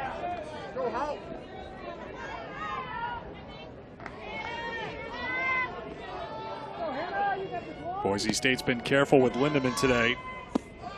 She saw 17 pitches, only 2 strikes. She saw a lot of changeups as well, even though we saw her get a hit on a changeup yesterday, but she was able to get 2 pop-ups before that. But a great adjustment up at the plate to sit back on the changeup during that third at-bat and drive it out to the left center gap. And that's what we've seen a lot of today during her at-bats, changeups and balls low in the zone to make sure that you're staying in the yard with her, really challenging Hannah Adams behind her.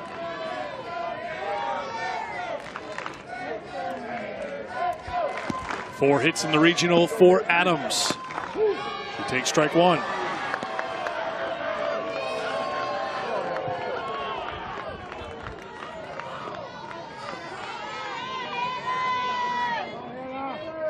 Florida trying to post its 29th shutout in 44 regional games since 2006. 4-6-3 double play turn by Boise State. Johnson to Cervantes onto Singh to retire the side. Well, great defense from Boise State, something we've seen all weekend long. A great job by Johnson, tossing it to Cervantes, back over to Singh for the 4-6-3 double play.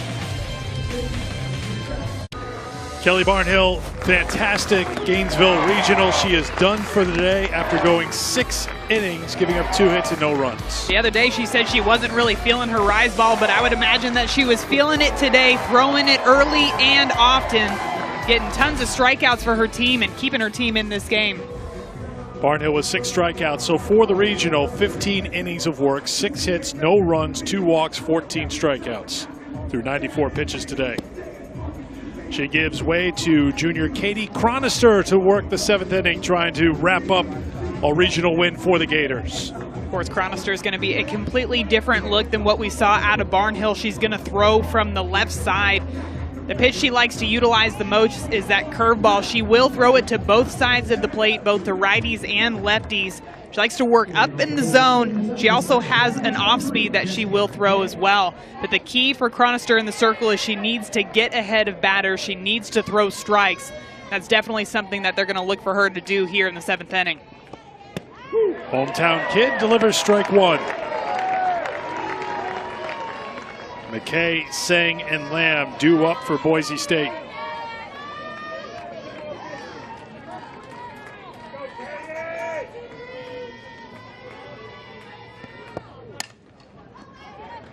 Ground ball to Adams, 1 away here in the 7th. As you saw, Cronister, this is just her 10th inning of work this year, making her 12th appearance. Trying to wrap up win number 32 on the season for Kelly Barnhill. Allison Singh steps in.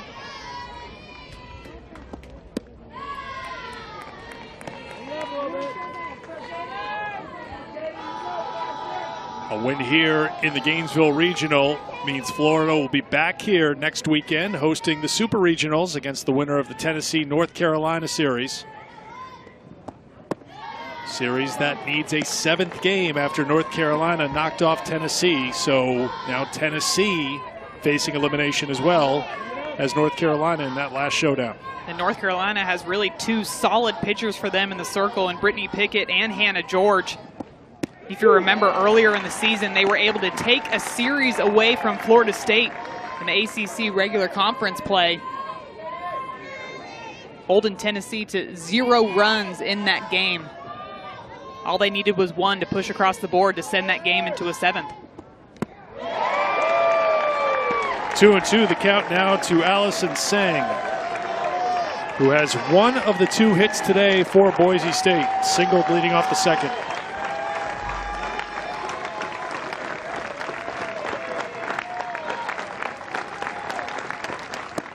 Cronister gets the strikeout, 2 down. Great job by Cronister to come in, go right after these batters, getting a quick first out, and then, of course, getting that 2nd out. And there's Tim Walton coming out to greet her. Doing her job, getting those first 2 outs of the inning. It looks like they're going to bring in Danielle Hightower to finish it out. The pride of Gainesville getting 2 outs here in the 7th. And now Hightower getting loose for the Gators. And Hightower is going to be, again, a different look than what we saw out of Cronister. She'll throw anywhere from mid-60s. She likes to throw that rise ball. That's her strikeout pitch, similar to Kelly Barnhill. She'll work both sides of the plate, but she does have an off-speed as well. We've talked about how Boise State has needed to make adjustments all day long against Kelly Barnhill, but how about this in the 7th inning, having to make an adjustment, not just to Cronister, but then now to Elizabeth Hightower. Hightower, member of the SEC All-Freshman team, pitched 3 innings against South Carolina in the SEC tournament. Tim Walton told us that she was battling an illness, so she wasn't feeling great out in College Station. Now getting a chance to get back here in the circle. And she started off that game great. And then it went into I believe a 4.5-hour rain/tornado delay before they had to come back and face South Carolina. Of course, they were down by 4 runs, able to come back and get that walk-off hit by Jordan Matthews. But he had nothing but great things to say about what he's seen out of Elizabeth Hightower so far this year. Morgan Lamb batting with 2 down. Hightower starts with strike 1.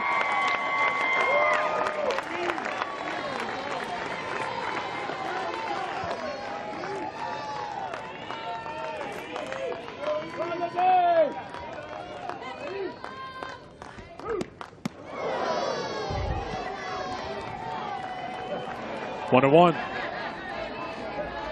17th appearance this year for the freshman from Monticello, Florida. Opponents hitting .216 against her this year. Lamb was 0 for 2 against Barnhill. Here is the 1-1. Out of play. And it's 1 and 2. In true Morgan Lamb fashion, fouling that one off to the left side. That brings all the Florida fans to their feet with 2 strikes and 2 outs here in the top of the 7th. The 1-2.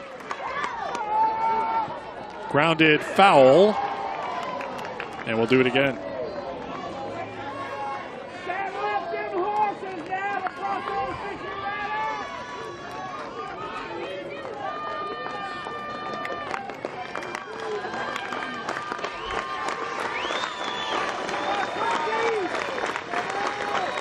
Another 1-2. Another foul ball off the bat of Morgan Lamb. She's just trying to see how high she can get that foul ball tally up.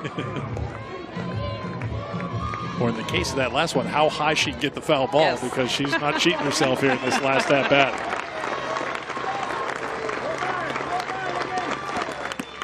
Lays off, and it's 2-2. As she thought about that one. She was going after the high ones, held up right at the last minute.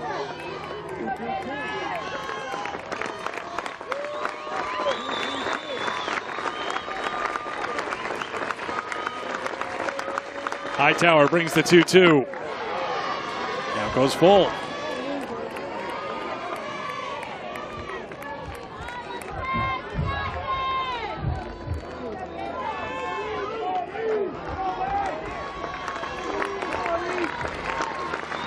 Two down in the 7th, a 3-2 pitch. Grounded off the glove of Sipos, and Lamb is aboard with 2 down. The first defensive mistake that we've seen from this Florida team. That ball just tips off right off the end of Hannah Sipos' glove. Reynoso does whatever she can to stop it, but that allows Morgan Lamb to reach base safely. It has scored a base hit for Lamb, who will check out of the game. India Kelly will come in to run.